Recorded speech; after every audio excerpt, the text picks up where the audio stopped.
নমস্কার। গল্পসঙ্গীর গল্পের আসরে আপনাদের সকলকে স্বাগত জানাই। আজ আপনাদের পড়ে শোনাব সাহিত্যিক বিভূতিভূষণ বন্দ্যোপাধ্যায়ের লেখা গল্প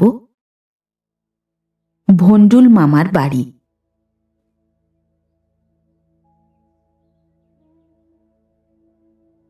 পাড়াগাঁয়ের মাইনর স্কুল।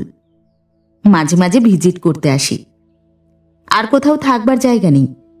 হেডমাস্টার অবিনাশবাবুর ওখানেই উঠতে হয়। অবিনাশবাবুকে লাগেও ভালো। বছর 42 বয়স, একহারা চেহারা, বেশ ভাবুক লোক। বেশি গোলমাল ঝঞ্ঝাট পছন্দ করেন না। কাজেই জীবনের পথে বাধা ঠেলে অগ্রসর না হতে পেরে দেবলহাটি মাইনর স্কুলের প্রধান শিক্ষক রূপে 15 বছর কাটিয়ে দিলেন এবং বাকি 15টা বছর যে এখানেই কাটাবেন তার সম্ভাবনা 16 আনার উপর 17 আনা। কার্তিক মাসের শেষে হেমন্ত সন্ধ্যা।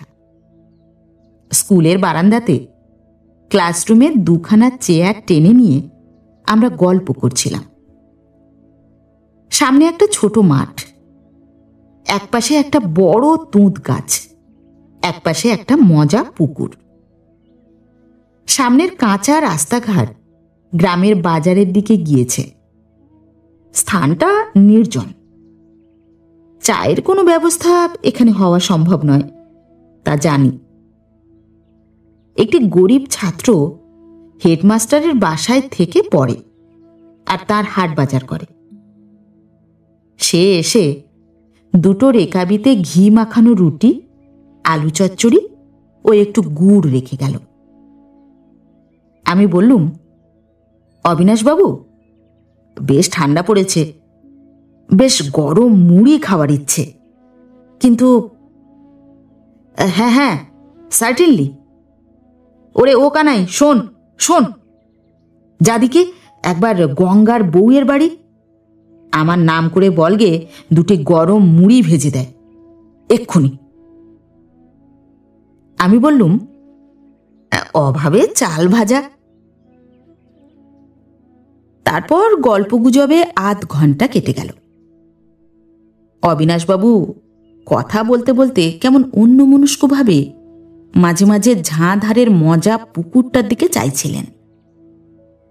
হঠাৎ বললেন, মুড়ি আসুক, একটা গল্প বলি ততক্ষণ। শুনুন ইন্সপেক্টর বাবু, এই রকম শীতের সন্ধ্যাতেই কথাটা মনে পড়ে।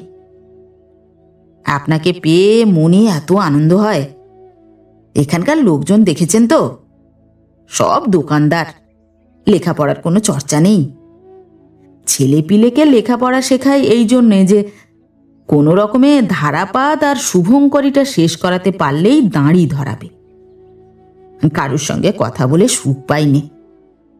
ঝাল মশলার দরের কথা কাহাতক আলোচনা করি বলুন? ভদ্রঘরের ছেলে, না হয় এসে পড়েছি পেটের দায়ে এই পাণ্ডব বর্জিত দেশে, কিন্তু তা বলে মনটা তো। কলেজের 2-4 ক্লাস চোখে দেখেছিলামও তো, পড়াশুনো না হয় নাই করেছি। দেখলাম অবিনাশবাবু কলেজের দিনগুলোর কথা এখনো ভুলতে পারেনি। বেচারির জীবনে জাঁকজমক নেই, আত্মপ্রতিষ্ঠার দুরাশা নেই, সাহসও বোধ করি নেই। তার যা কিছু অভিজ্ঞতা, যা কিছু কর্মনৈপুণ্য, সবই অনাড়ম্বর সরল জীবনধারাকে আশ্রয় করে। কলেজের দিনগুলোতেই শহরের মুখ দেখেছিলেন। আড়ম্বর বা বিলাসিতা মনেরই বলুন আর দেহেরই বলুন, ওই কলেজের কটা বছরেই তার আরম্ভ ও শেষ। সে দিনগুলো যত দূরে গিয়ে পড়েছে, রঙিন স্মৃতির প্রলেপ তাদের উপর যে তত বিচিত্র ও মোহময় হয়ে পড়বে, এটা খুব স্বাভাবিক বটে। অবিনাশবাবু তামাক ধরিয়ে আমার হাতে দিয়ে আবার বলতে শুরু করলেন। হুগলি জেলার কোনো এক গ্রামে ছিল আমার মামার বাড়ি। আমি জিজ্ঞাসা করলাম, ছিল কেন? এখন নেই? সে কথা পরে বলছি। না, এখন নেই ধরে নিতে পারেন। কেন যে নেই তার সঙ্গে এই গল্পের একটা সম্বন্ধ আছে। গল্পটা শুনলেই বুঝবেন। হুগলি জেলার কোনো এক গ্রামে আমার মামার বাড়ি ছিল। ছেলেবেলায় যখন সর্বপ্রথমে মায়ের সঙ্গে সেখানে যাই, তখন আমার বয়স বছর 5। আমাদের মামার বাড়ির পাড়ায় 8-9 ঘর ব্রাহ্মণের বাস, ঘেঁষাঘেঁষি বসতি। এক চালে আগুন লাগলে পাড়া শুদ্ধ পুড়ে যায়, এমন অবস্থা। কোঠা বাড়ি ছিল কেবল আমার মামাদের, আর সব খড়ের ছাউনি, ছোট বড় 8 চালা ঘর। এ পাড়া থেকে ও পাড়া যাবার পথে একটা বড় আম কাঁঠালের বাগান, বন জঙ্গল, সজনে গাছ ও 2-1টা ডোবা। বন জঙ্গলের মধ্যে দিয়ে অনেক দূর গেলে তবে ও পাড়ার প্রথম বাড়িটা। সেই বন জঙ্গলের মধ্যে কাদের একটা কোঠা বাড়ি খানিকটা গাঁথা হচ্ছে। সেবার কিছুদিন থেকে চলে আসবার পর আবার যখন মামার বাড়ি গেলুম, তখন আমার বয়স 8 বছর। গ্রামটা অনেকদিন পরে দেখতে বেরিয়ে চোখে পড়ল এ পাড়া ও পাড়ার মধ্যে বাঁ দিকে ডোবার ধারের একটা জায়গা। একটু অবাক হয়ে গেলাম। ডোবার পাড়ের জঙ্গল অনেকটা কাটানো, কাদের একটা কোঠা বাড়ি খানিকটা গাঁথা অবস্থায় দাঁড়িয়ে। কিন্তু মনে হলো অনেকদিন গাঁথুনির কাজ বন্ধ হয়ে আছে, যে জন্যেই হোক। কারণ ভিতের গায়ে ও ঘরের মেঝেতে ছোট বড় ভাঁট শেওড়ার গাছ গজিয়েছে। চুন সুরকি মাখার ছোট খানাতে পর্যন্ত বনমূলো চারা। মনে পড়ল সেবার এসে বাড়িটা গাঁথা হচ্ছে দেখেছিলুম। এখনো গাঁথা শেষ হয়নি তো। কারা বাড়ি তুলছে? ছুটে গিয়ে দিদিমাকে জিজ্ঞেস করলুম, কারা ওখানে বাড়ি করছে দিদিমা? সেবার এসে দেখে গিয়েছি এখনো শেষ হয়নি। তোর এত কথাও মনে আছে? ও তোর ভন্ডুল মামা বাড়ি করছে, এখানে তো থাকে না, তাই দেখাশুনোর অভাবে গাঁথুনি এগুচ্ছে না। আমার ভারী কৌতূহল হলো। সাগ্রহে বললুম, ভন্ডুল মামা কোথায় থাকে দিদিমা? ভন্ডুল মামা কে? ভন্ডুল রেলে চাকরি করে, লালমনিরহাটে না কোথায়। আমাদের গাঁয়েই ছেলেবেলায় থাকতো, বাড়িঘর তো ছিল না। ও পাড়ার মুখুজ্জে বাড়ির ভাগ্নি, চাকরি বাকরি করছে, ছেলেপুলে হয়েছে, একটা আস্তানা তো চাই, তাই টাকা পাঠিয়ে দেয়। মুখুজ্জেরা মিস্ত্রি লাগিয়ে ঘরদোর শুরু করে দিয়েছে। নিজে ছুটিতে এসে মাঝে মাঝে দেখাশুনো করে। আমি ছাড়বার পাত্র নই। বললুম, তবে বাড়ি গাঁথা হচ্ছে না কেন? মুখুজ্জেরা তো দেখলেই পারে।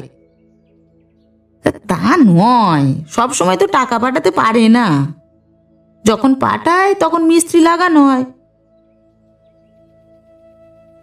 কি জানি কেন সেই থেকে এই ভন্ডুল মামা ও তার হাত গাঁথা বাড়িটা আমার মনে একটা অদ্ভুত স্থান অধিকার করে রইল। রূপকথার রাজপুত্রের মতোই এই ভন্ডুল মামা হয়ে রইলেন অবাস্তব, স্পর্শের অতীত, দর্শনের অতীত এক মানুষ রাজ্যের অধিবাসী। তার চাকরির স্থান লালমনিরহাট, মায়ে তার ছেলে মেয়ে শুদ্ধ। তার টাকা পাঠাবার ক্ষমতা বা অক্ষমতাও যেন কোথায় আমার ব্যক্তিগত সহানুভূতির বিষয়ীভূত হয়ে দাঁড়ালো। অথচ কেন এসব হলো তার কোনো ন্যায়সঙ্গত কারণ আজও মনের মধ্যে খুঁজে পাই না। কতবার দিদিমাদের চিলেকোঠার ছাদে শুয়ে দিদিমার মুখে রূপকথা শুনতে শুনতে অন্যমনস্ক মনে ভেবেছি, লালমনিরহাট থেকে ভন্ডুল মামা আবার কবে টাকা পাঠাবে বাড়ি গাঁথার জন্যে? না, এবার বোধহয় নিজে আসবে। মুখুজ্জেরা বোধহয় ভন্ডুল মামার টাকা চুরি করে, তাই ওদের হাতে আর টাকা দেবে না। ব্যঙ্গমা ব্যঙ্গমীর গল্পের ফাঁকে দিদিমাকে কখনো বা জিজ্ঞেস করি, লালমনিরহাট কোথায় দিদিমা?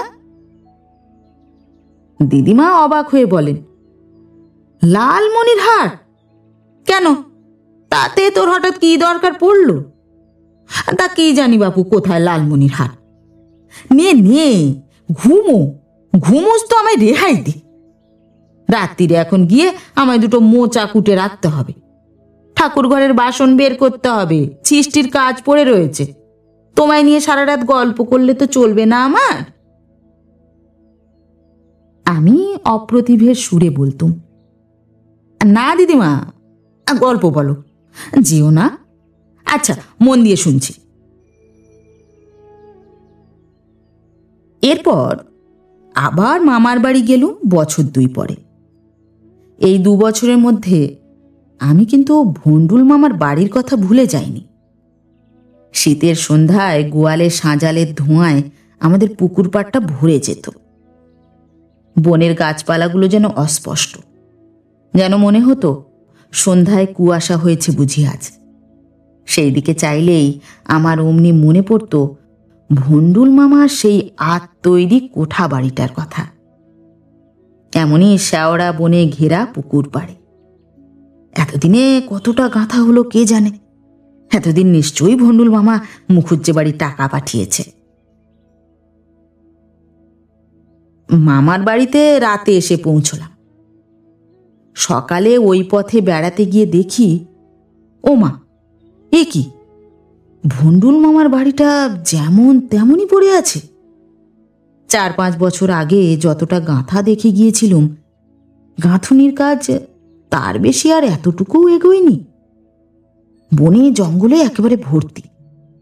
ইটের গাঁথুনির ফাঁকে বট অশ্বত্থের বড় বড় চারা। আহা, ভন্ডুল মামা বোধহয় টাকা পাঠাতে পারেনি আর। ভন্ডুল মামার সম্বন্ধে সেবার অনেক কথা শুনলাম। ভন্ডুল মামা লালমনিরহাটে নেই, সান্তাহারে বদলি হয়েছে। তার এখন 2 ছেলে মেয়ে। বড় ছেলেটি আমারই বয়সী। ভন্ডুল মামার মা সম্প্রতি মারা গিয়েছে। বড় ছেলেটির পৈতে হবে সামনের চৈত্র মাসে। সেই সময়ে ওরা দেশে আসতে পারে। কিন্তু সেবার চৈত্র মাসের আগেই দেশে ফিরলুম। ভন্ডুল মামার সঙ্গে দেখার যোগাযোগ হয়ে উঠল না। বছর 3 পরে দোলের সময়। মামার বাড়ির দোলের মেলা খুব বিখ্যাত। নানা জায়গা থেকে দোকান পসারের আমদানি হয়। আমি মায়ের কাছে আবদার শুরু করলাম, এবার আমি একা রেলে চড়ে মেলা দেখতে যাব মামার বাড়ি।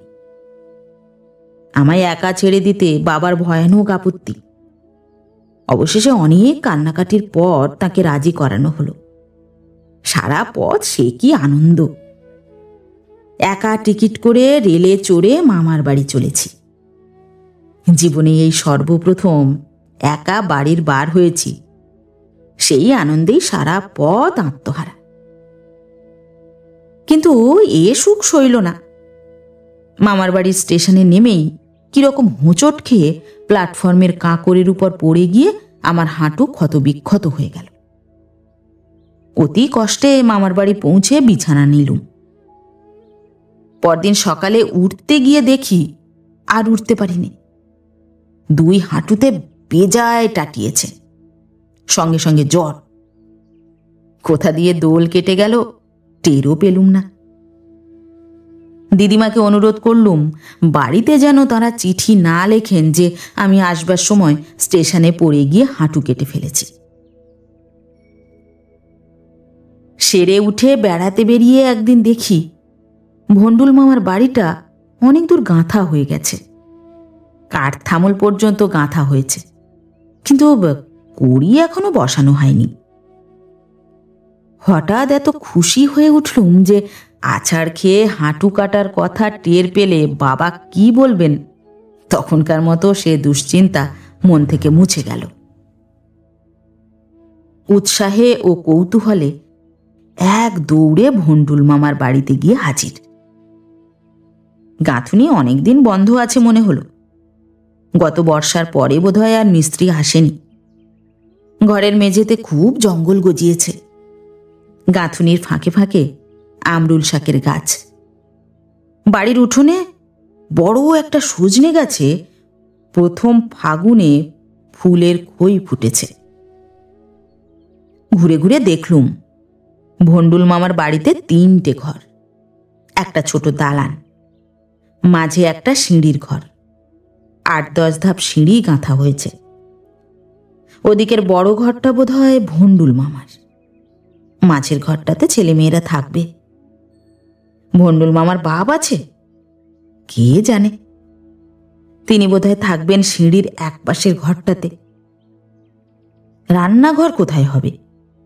বোধহয় উঠোনের এক পাশে ওই সজনে গাছটার তলায়। ভন্ডুল মামা ছেলে মেয়ে নিয়ে যখন এসে বাস করবে, তখন এদের উঠোনে কি আর এমন জঙ্গল থাকবে? ছেলেমেয়েরা ছোটাছুটি দৌড়াদৌড়ি করে খেলবে, হয়তো বাড়িতে সত্যনারায়ণের সিন্নি দেবে পূর্ণিমায় কি সংক্রান্তিতে। পুকুর পাড়ের এই জঙ্গলি চেহারা তখন একেবারে বদলে যাবে যে। আমার মামার বাড়ির পাড়াতে এক ঘর লোক বাড়বে। ও পাড়া থেকে খেলা করে ফেরবার পথে সন্ধ্যা হয়ে গেলেও আর ভয় থাকবে না। ওদের বাড়িতে আলো জ্বলবে, ছেলেমেয়েরা কথা বলবে, কিসের আর তখন ভয়? দিব্যি চলে যাব। আরও বছর 2 কেটে গেল। 3rd ক্লাসে পড়ি। মামার বাড়ি একাই গেলুম। একাই এখন সব জায়গায় যাই। ভন্ডুল মামার বাড়ির ছাদ পেটানো হয়ে গিয়েছে। সিমেন্টের মেঝে, দালানের বাইরে রোয়াক হয়েছে কবে আমি দেখিনি তো। রোয়াকের উপর কেমন টিনের ঢালু ছাদ, কেবল একটুখানি এখনো বাকি। দরজা জানলায় এখনো কপাট বসানো হয়নি। বাহ, ভন্ডুল মামার বাড়ি তাহলে হয়ে গেল। ভন্ডুল মামা নাকি আজকাল বড় সুদখোর হয়ে উঠেছেন। মাঝে মাঝে গাঁয়ে আসেন, চড়া সুদে লোকজনকে টাকা ধার দেন, বাড়ি দেখাশুনো করেন, আবার চলে যান। মাস কতক পরে আবার এসে কাবুলিওয়ালার মতো চড়াও হয়ে সুদ আদায় করেন। গাঁয়ের লোক তার নাম রেখেছে রত্ন দত্ত।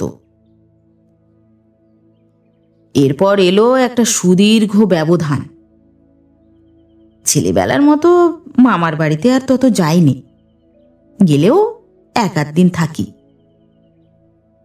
সেই 1-8 দিনের মধ্যে পথে যেতে যেতে হয়তো দেখি জঙ্গলের মধ্যে ভন্ডুল মামার বাড়িটা তেমনই জনহীন পড়ে আছে।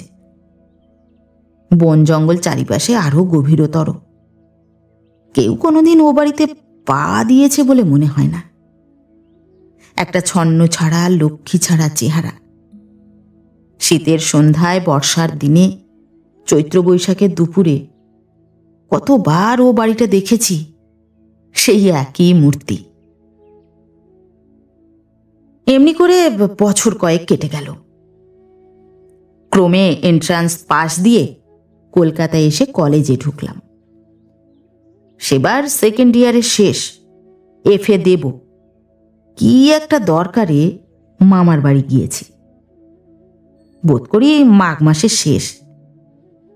দুপুরে পুবের ঘরে জানালার ধারে খাটে শুয়ে আছি, বোধহয় একখানা লজিকের বই পড়ছি। এমন সময়ে একজন কালো শীর্ণকায় প্রৌঢ় লোক ঘরে ঢুকলেন। বড় মামিমা বললেন, এই তোর ভন্ডুল মামা, প্রণাম কর। আমার সে ছেলেবেলাকার মনের অনেক পরিবর্তন হয়ে গিয়েছিল। বয়স হয়েছে, কলেজে পড়ি, নানা ধরনের লোকের সঙ্গে মিশেছি। সুরেন বাড়ুজ্জে ও বিপিন পালের বক্তৃতা শুনেছি, স্বদেশী মিটিংয়ে ভলান্টিয়ারি করেছি। জীবনের দৃষ্টিভঙ্গিই গেছে বদলে। তখন মনের কোন গভীর তলদেশে আরও 5টা পুরানো দিনের আদর্শের ও কৌতূহলের স্তূপের সঙ্গে ভন্ডুল মামা ও তার বাড়িও চাপা পড়ে গিয়েছে। তাই ঈষৎ অবজ্ঞা মিশ্রিত চোখে সামান্য একটু কৌতূহলের সঙ্গে চেয়ে দেখলুম মাত্র। ভণ্ডুল মামার বয়স 50-এর উপর হবে। টিকিতে একটা মাদুলি বাঁধা, গলায় কিসের মালা, কাঁচা পাকা এক মুখ দাড়ি। এই সেই ছেলেবেলাকার ভণ্ডুল মামা? উদাসীনভাবে প্রণামটা সেরে ফেলল। ভণ্ডুল মামা কিন্তু আমার সঙ্গে খুব আলাপ করলেন, একটু গায়ে পড়েই যেন। আমি কোন কলেজে পড়ি, কোন মেসে থাকি, কবে আমার পরীক্ষা ইত্যাদি নানা প্রশ্নে আমায় জ্বালাতন করে তুললেন। আজকাল তিনি কলকাতায় চাকরি করেন, বাগবাজারে বাসা, তার বড় ছেলেও এবার ম্যাট্রিক ফার্স্ট ইয়ারে পড়ছে, এসব খবরও দিলেন। আমি জিজ্ঞেস করলুম, আপনাদের এখানকার বাড়িতে ছেলে মেয়ে আনবেন না? ভণ্ডুল মামা বললেন, আনবো, শিগগিরই আনবো বাবা, এখনো একটু বাকি আছে। একটা রান্নাঘর আর একটা কুয়ো, এ দুটো করতে পারলেই সব এনে ফেলি।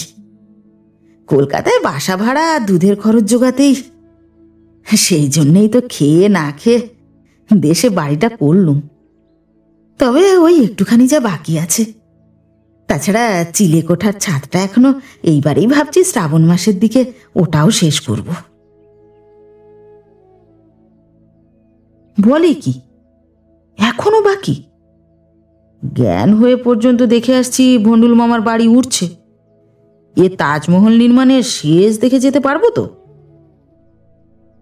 ভণ্ডুল মামা আপন মনেই বলে যেতে লাগলেন, সামান্য চাকরি, ছাপোষা মানুষ বাবা, কাচ্চা বাচ্চা খাইয়ে যা থাকে তাতেই তো বাড়ি হবে। এখন তো বাসায় বাসায় কাটছে, আর যদি চাকরি যায় তবে ছেলেপুলে নিয়ে কোথায় দাঁড়াবো?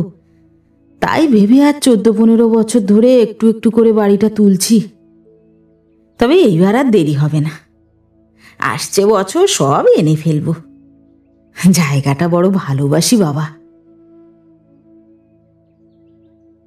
ভণ্ডুল মামা বললেন তো 14-15 বছর, কিন্তু আমার মনে হলো ভণ্ডুল মামার বাড়ি উঠছে আজ থেকে নয়। জীবনের পিছন ফিরে চেয়ে দেখলে যতদূর দৃষ্টি চলে ততকাল ধরে, যেন অনন্তকাল, অনন্ত যুগ ধরে ভণ্ডুল মামার বাড়ির ইট একখানির পর আর একখানি উঠেছে। শিশু থেকে কবে বালক হয়েছিলুম, বালক থেকে কিশোর, কৈশোর কেটে গিয়ে এখন প্রথম যৌবনের উন্মেষ। আমার মনে হয় অনাদ্যন্ত মহাকাশ বেয়ে কত শত জন্ম মৃত্যু, সৃষ্টি ও পরিবর্তনের ইতিহাসের মধ্য দিয়ে ভণ্ডুল মামার বাড়ি হয়েই চলেছে। ওরও বুঝি আদিও নেই, অন্তও নেই। পরের বছর আবার ভণ্ডুল মামার সঙ্গে কলকাতাতেই দেখা। আমি 3rd ইয়ারে পড়ি। ভণ্ডুল মামা বললেন, এসো একবার আমাদের বাসায়, তোমার মামি তোমায় দেখলে খুশি হবে। সামনের রবিবার তোমার নেমন্তন্ন রইল, অবশ্যই যাবে। গেলুম। ভণ্ডুল মামার ছেলেদের সঙ্গেও আলাপ হলো।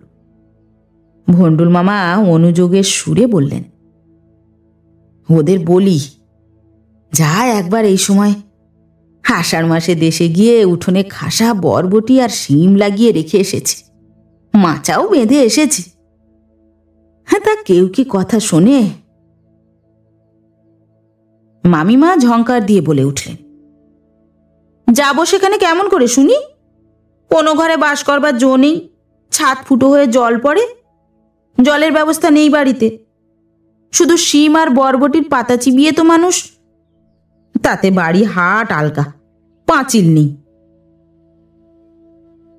ভণ্ডুল মামা মৃদু প্রতিবাদের সুরে ভয়ে ভয়ে যা বললেন তার মর্ম এই যে মানুষ বাস না করলেই বাড়িতে বড় অশ্বত্থের গাছ হয়।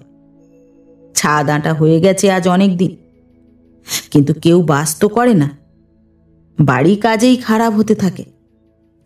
তবুও তিনি বছরে 2-3 বার যান বলে এখনো ঘরদোর টিকে আছে। পাতকুয়োর আর কত খরচ, চৈত্র মাসের দিকে না হয় করে দেওয়া যাবে। আর তোমরা সবাই যদি যাও, পাঁচিল আষাঢ় মাসেই করে দেওয়া যাবে। বুঝলুম, পাঁচিল পাতকুয়া এখনো বাকি। ভন্ডুল মামার বাড়ি এখনো কিছু বাকি আছে, কিন্তু এতদিন ধরে ব্যাপারটা বলছে যে একদিক গড়ে উঠতে অন্যদিকে ধরেছে ভাঙন। এরপরে মামার বাড়ি গিয়ে দুই একবার দেখেছি ভন্ডুল মামা 2-5 দিনের ছুটি নিয়ে বাড়িতে এসে আছেন। এটা সারাচ্ছেন, ওটাতে বেড়া বাঁধছেন, এ গাছটা খুঁড়ছেন, ও গাছটা কাটছেন। ছেলেরা আসতে চায় না কলকাতা ছেড়ে, নিজেকেই আসতে হয়, দেখাশুনো করতে হয় বলে একদিন সলজ্জ কৈফিয়তও দিলেন। পাঁচিল? হ্যাঁ, তা পাঁচিল সম্প্রতি একটু টানাটানি যাচ্ছে। সামনের বর্ষায় ঘরদোর বেঁধেছি সারা জীবন খেটে, ওই আমার বড় আদরের জায়গা। তোরা না থাকিস, আমিই গিয়ে থাকি। আমি বললুম, ওখানে কেমন করে থাকেন? সারা গাঁয়েই তো মানুষ নেই, মামার বাড়ির পাড়া তো একেবারে জনশূন্য হয়ে গেছে। কি করি বাবা, ওই বাড়িখানার উপর বড় দম আমার যে। দেখো, চিরকাল পরের বাসায়, পরের বাড়িতে মানুষ হয়ে ঘরের কষ্ট বড় পেয়েছিলুম, তাই ঠিক করি বাড়ি একখানা করবই। ছেলেবেলা থেকে ওই গাঁয়ে কাটিয়েছি, ওখানটা ছাড়া আর কোথাও মন বসে না। চিরকাল ভাবতুম রিটায়ার করে ওখানেই বাস করব। একটা আস্তানা তো চাই। এখন না হয় ছেলেপুলে নিয়ে বাসায় বাসায় ঘুরছি, কিন্তু এরপরে দাঁড়াবো কোথায়? তাই জলাহার করেও সারা জীবন কিছু কিছু সঞ্চয় করে এ বাড়িখানা করেছিল।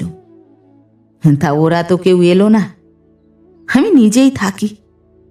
না থাকলে বাড়িখানা তো থাকবে না। আর এককালে না এককালে ছেলেদের তো এসে বসতেই হবে বাড়িতে। কলকাতার বাসায় তো চিরকাল কাটবে না। তারপর মামাদের মুখে ভন্ডুল মামার কথা আরও সব জানা গেল। ভন্ডুল মামা একা বিজন বনের মধ্যে নিজের বাড়িখানায় থাকেন। তার এখনো দৃঢ় বিশ্বাস তার ছেলেরা শেষ পর্যন্ত ওই বাড়িতেই গিয়ে বাস করবে। তিনি এখনো এ জায়গাটা ভাঙছেন, ওটা গড়ছেন, নিজের হাতে দা দিয়ে জঙ্গল সাফ করছেন। ছেলেদের সঙ্গে বনে না, ওই বাড়ির দরুনই মনান্তর। স্ত্রীও ছেলেদের দিকে, ছেলেরা বাপকে সাহায্যও করে না। ভন্ডুল মামা গাঁয়ে একখানা ছোট মুদির দোকান করেছিলেন।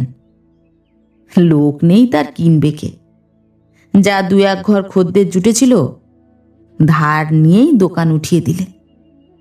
এখন ভন্ডুল মামা এ গাঁ ও গাঁ বেরিয়ে কোনো চাষার বাড়ি থেকে 2 কাঠা চাল, কারুর বাড়ির 5টা বেগুন, এই রকম করে চেয়ে চিনতে এনে বাড়িতে হাঁড়ি চড়িয়ে 2টো ফুটিয়ে খান।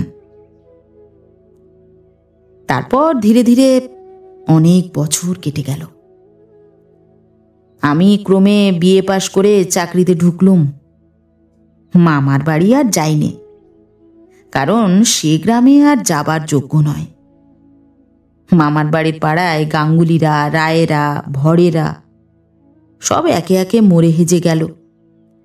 যারা অবশিষ্ট রইল তারা বিদেশে চাকরি করে।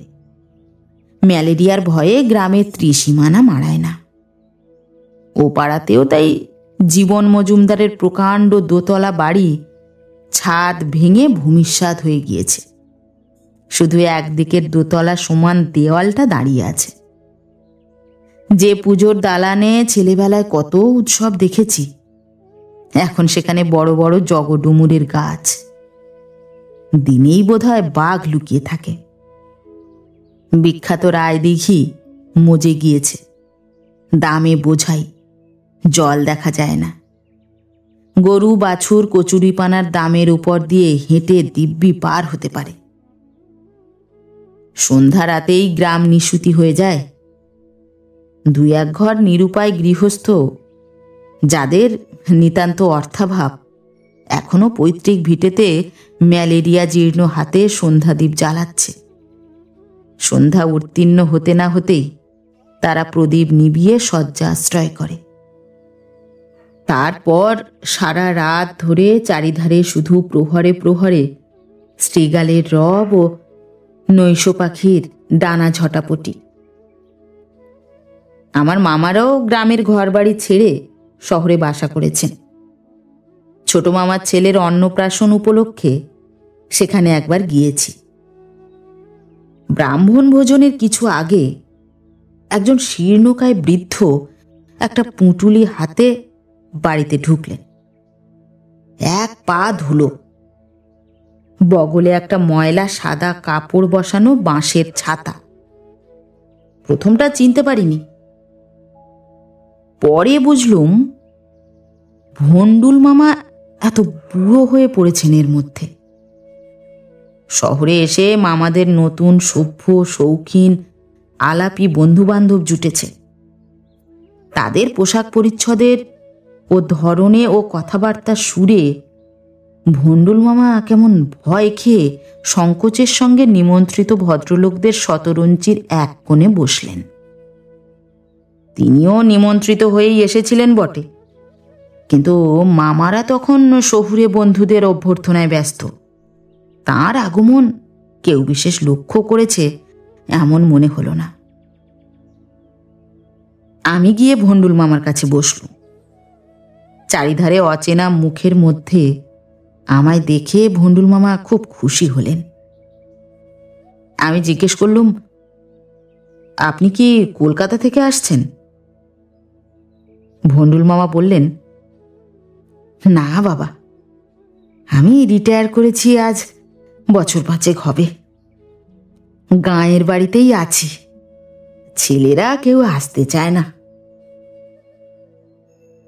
অন্নপ্রাশন শেষ হয়ে গেল। ভন্ডুল মামা কিন্তু মামার বাড়ি থেকে আর নড়তে চান না। 4-5 দিন পরে কিছু চাল ডাল ও বাসি সন্দেশ রসগোল্লা নিয়ে দেশে রওনা হলেন। পায়ে দেখি কটক থেকে কিনে আনা বড় মামার সেই পুরনো চটি জুতো জোড়া। আমায় দেখিয়ে বললেন, নবীন কটক থেকে এনেছে, দেখে বড় শখ হলো। বয়স হয়েছে, কবে মরে যাব। বললুম, তা দাও নবীন। জুতো জোড়াটা পুরনো হলেও এখনো 2-3 মাস যাবে। বাড়িতে এক জোড়া রয়েছে, আঙুলে বড় লাগে বলে খালি পায়েই। তিনি বাড়ির বার হয়ে গেলেন। আমি চেয়ে চেয়ে দেখলুম শীর্ণকায় ভন্ডুল মামা ভারী চাল ডালের মোটের ভারে একটু সামনের দিকে ঝুঁকে চটি জুতোয় ফটাং ফটাং শব্দ করতে করতে স্টেশনের পথে চলেছেন। হঠাৎ আমার মনে তার উপরে আমার বাল্যের সেই রহস্যময় স্নেহ ও অনুকম্পার অনুভূতিটুকু কতকাল পরে আবার যেন ফিরে এলো। আমি চেঁচিয়ে বললুম, একটু দাঁড়ান মামা, আপনাকে তুলে দিয়ে আসি। ভন্ডুল মামার পুঁটুলিটা নিজের হাতে নিলুম, টিকিট করে তাকে গাড়িতে তুলিয়েও দিলুম। ট্রেনে উঠবার সময় এক মুখ হেসে বললেন, হ্যাঁ যেও না হে, একদিন বাড়িটা দেখে এসো আমার। খাসা করেছি, কেবল পাঁচিলটা এখনো যা বাকি। কি করি, আমার হাতে আজকাল আর তো কিছু নেই। ছেলেরা নিজেদের বাসার খরচই চালিয়ে উঠতে পারে না। অবশ্য ওদের জন্যই তো সব। দেখি, চেষ্টায় আছি, সামনের বছরে যদি। ভন্ডুল মামার সঙ্গে আর আমার দেখা হয়নি, কিন্তু এর মাস কতক পরে তার বড় ছেলে হরিসাধনের সঙ্গে কলকাতায় দেখা হয়েছিল। ম্যাকমিলান কোম্পানির বাড়িতে চাকরি করে। জিনের কোট গায়ে, হাতে বইয়ের আকারে খাবারের কৌটো, মুখে একগাল পান। বউবাজারের ফুটপাত দিয়ে বেলা 10টার সময় আপিসে যাচ্ছে। আমি ভন্ডুল মামার কথা তুললুম। হরিসাধন বললেন, বাবা দেশের বাড়িতেই আছেন। আমরা বলি আমাদের সংসারে এসে থাকুন, তাতে রাজি নন। বুদ্ধি শুদ্ধি তো কিছু ছিল না বাবার, নেইও। সারা জীবন যা রোজগার করেছেন ওই জঙ্গলের মধ্যে এক বাড়ি করতে গিয়ে সব নষ্ট করেছেন। নইলে আজ 1000-4-5 টাকা হাতে জমতো। ও গায়ে যাবেই বা কে? রামও যেমন জঙ্গল তেমনি ম্যালেরিয়া। তাছাড়া লোকজন নেই, অসুখ হলে একটা ডাক্তার নেই। 4-5 হাজার টাকা খরচ হয়ে গেছে বাড়ির পেছনে। বেচতে গেলে এখন ইট কাঠের দরেও বিক্রি হবে ভেবেছেন? কে নিতে যাবে? পাগল আপনি? আমি বললুম, কথাটা ঠিক বটে, কিন্তু ভেবে দেখো, তোমার বাবা যখন বাড়িটা প্রথম আরম্ভ করেছিলেন তখন জাজল্যমান গ্রাম। বাড়িটা তৈরি করতে এত দেরি হয়ে গেল যে ইতিমধ্যে গাঁ হয়ে গেল শ্মশান। লোকজন উঠে অন্যত্র চলে গেল, আর সেই সময় তোমাদের বাড়ির গাঁথুনিও শেষ হলো। কার দোষ দেবে? তারপর ভন্ডুল মামার আর কোনো সংবাদ রাখিনি অনেককাল। বছর 3 আগে একবার মেজো মামা চেঞ্জে গিয়েছিলেন দেওঘরে। পুজোর ছুটিতে আমিও সেখানে যাই।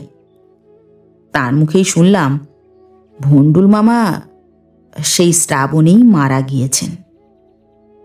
অসুখ বিসুখ হয়ে কদিন ঘরের মধ্যেই ছিলেন। কেউ বিশেষ দেখাশুনো করেনি, আর আছেই বা কে গায়ে যে দেখবে। এ অবস্থায় ঘরের মধ্যে মরে পড়েছিলেন। 2-3 দিন পরে সবাই টের পায়।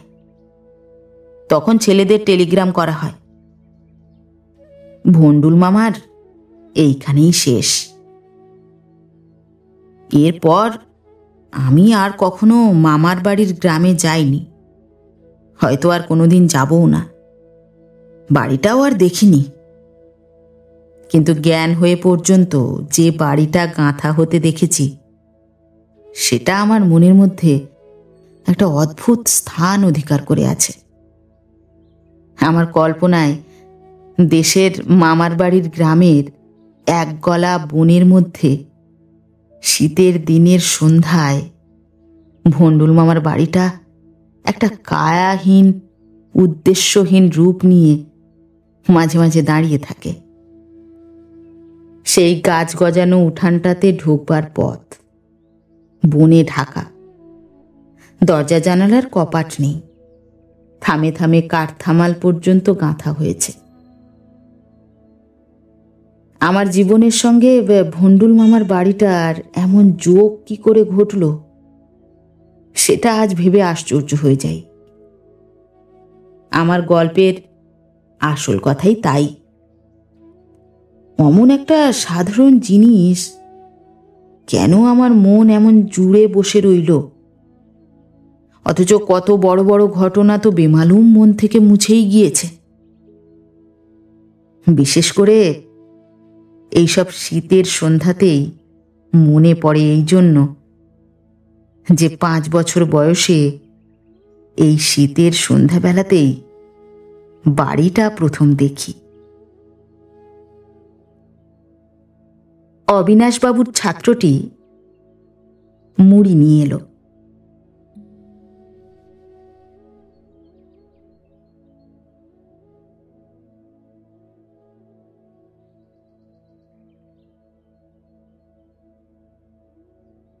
নমস্কার। নতুন একটি গল্প নিয়ে খুব শিগগির ফিরে আসছি। ততক্ষণ সবাই ভালো থাকবেন, সুস্থ থাকবেন। গল্প পাঠ কেমন লাগলো অবশ্যই কমেন্ট করে জানাবেন, এবং ভিন্ন ভিন্ন স্বাদের অডিও স্টোরি শোনার জন্য অবশ্যই চ্যানেলটি সাবস্ক্রাইব করবেন। ধন্যবাদ।